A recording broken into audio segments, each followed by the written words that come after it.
lo ve usted con, lamentablemente, la tensión entre Israel y palestinos no solo continúa, sino que este martes ha escalado a nuevos y muy peligrosos niveles. La situación a nivel mundial ha puesto a Medio Oriente de nuevo en el ojo del huracán. Un bombardeo de origen israelí provocó el colapso de la Torre Hanadi, lo vimos en estas imágenes, un edificio de 13 pisos de altura que se ubicaba en la Franja de Gaza. Se presume que este edificio albergaba varias oficinas de altos mandos del movimiento armado considerado por Israel como grupo terrorista Hamas. El ataque provocó de inmediato que comenzara a sonar las sirenas en Tel Aviv, pues aparentemente Hamas ha lanzado poco más de 150 cohetes con dirección a la zona centro de Israel desde Gaza, mientras que Israel moviliza tanques esta noche madrugada en la franja de Gaza.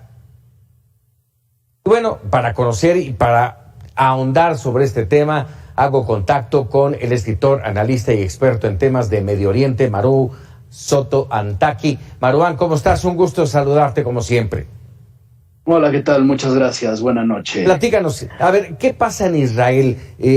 Vamos, no es nada que no haya pasado ya a lo largo de la historia, de los años. Medio Oriente siempre ha estado con pulso, pero ¿qué detonó hoy esta nueva escalada? Mira, creo que es importante tratar de situarlo en el contexto más inmediato. Al final tenemos el contexto histórico, conocemos la ocupación de Israel sobre el territorio palestino, la formación del Estado de Israel, pero a partir de tener ese tipo de bases hay que ver cuál es la situación en la que nos encontramos ahora y los distintos elementos que convergen en un momento particularmente poco afortunado que nos lleva a quizá la escalada de violencia más alta desde 2014. Más alta de 2014 no estoy tan de acuerdo en llamarlo Israel-Palestina, sino Israel-Hamas. No todo Hamas es Palestina, no todos los palestinos son Hamas.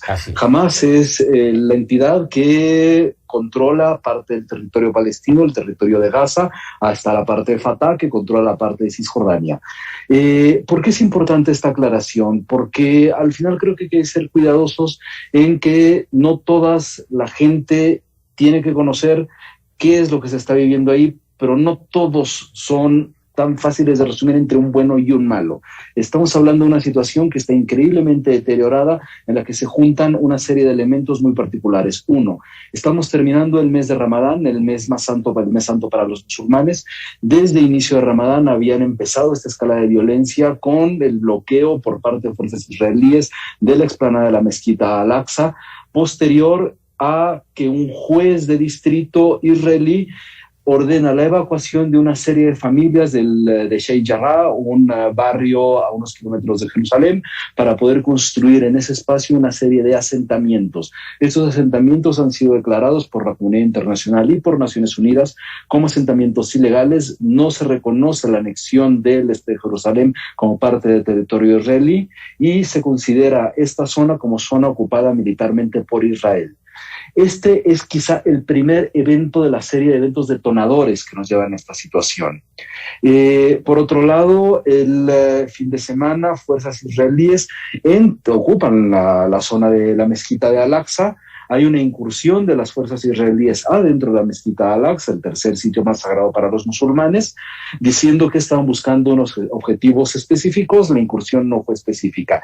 En respuesta a eso, lo que hace Hamas, esta entidad que sí es un órgano de gobierno, que sí tiene representación política, pero sí es una organización terrorista y funciona y actúa como una organización terrorista, todo eso al mismo tiempo, hace un ultimátum en contra de Israel exigiéndoles que se retiraran y liberaran a los presos de esos últimos días.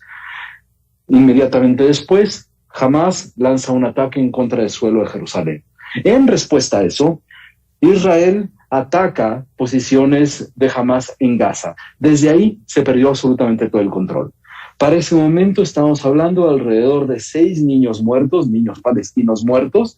Cuando México se va a dormir, lo que sucede a nuestra mañana es que se tenía un conteo de 250 cohetes lanzados desde Gaza a Jerusalén. Es decir, la escalada ya era inevitable y la respuesta de Israel era totalmente predecible. Como era predecible desde un momento que las acciones en inicio para ordenar la evacuación de las familias de Sheikh Jarrah iba a detonar en esto. Maruán, al mismo tiempo, ayer...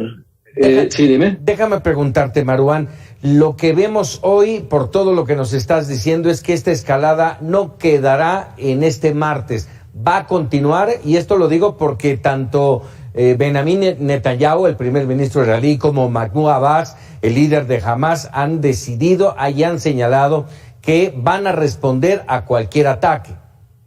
Mira, yo creo que justo es el problema que tenemos al tratar de explicar ciertas cosas de manera que al final simplifique más. Porque sobre todo Mahmoud Abbas es el líder de Fatah, no de Hamas.